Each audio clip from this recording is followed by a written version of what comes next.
Good morning. Thank you sa mga nag-alala sa akin. At nag-video lang ako ngayon, kahit short lang ito, just to assure you that I'm okay. Mataas ang blood pressure ko kagabi, pero it's stabilized naman. And alam nyo naman ako, hindi naman ako nagagalit kung hindi talagang sukdulan yung injustice or mali, di ba? Si BBM nga, di ba? Tumayo ako doon sa cathedral at talagang speech ako doon na halos walang pahinga na.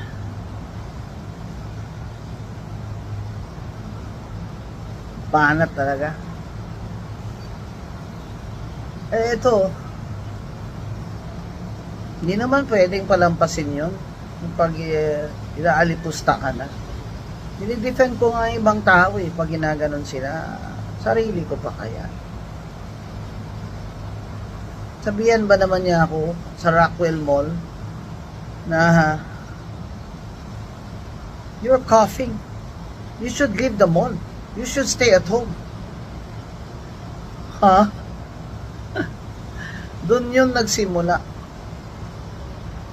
Tsaka ang dami kong kilala doon sa Rockwell Mall.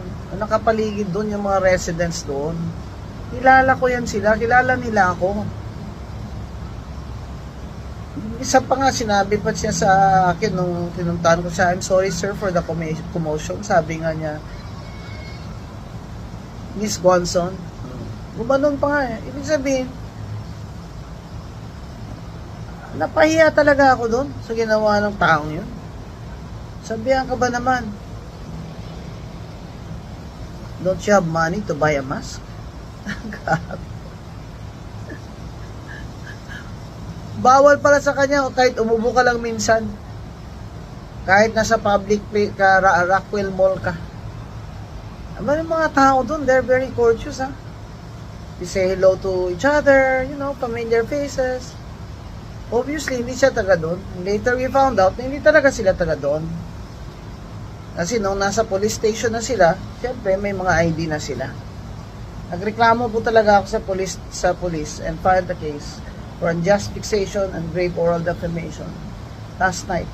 Kahit gabing-gabi na I wasn't feeling well and I'm tired and I had no dinner. So I ate one mushroom pie and a bottle of water. But I'm okay now. I want to just to let you know that I'm okay. I'm just resting today.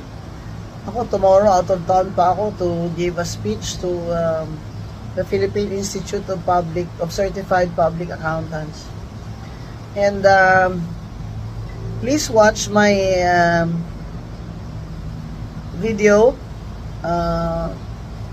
in PGMN, Peanut Gallery Media Network, and subscribe to my YouTube, Queen of Bardagulan.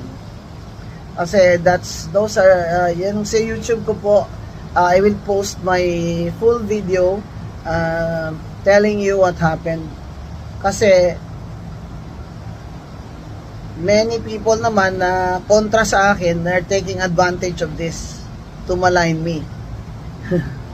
Pinapaalala ko lang po sa tumuha ng video na bawal po talaga sa batas yun, kaya pinagbabawal yun sa Rockwell Mall. You have violated my right to privacy and that is a criminal offense. Kaya sana po pag nakita nyo yung video ko later, maybe later this afternoon, ay mas makita nyo yung buong katotohanan and story, and you can comment and if you like to defend me in any Facebook post. Thank you very much. I'm okay. I'll just rest today. I'll stay home and rest today. I'm monitoring my blood pressure the whole day, but I'm feeling okay. Thank you very much. To all those of you who are concerned for me and supporting me and who love me, thank you.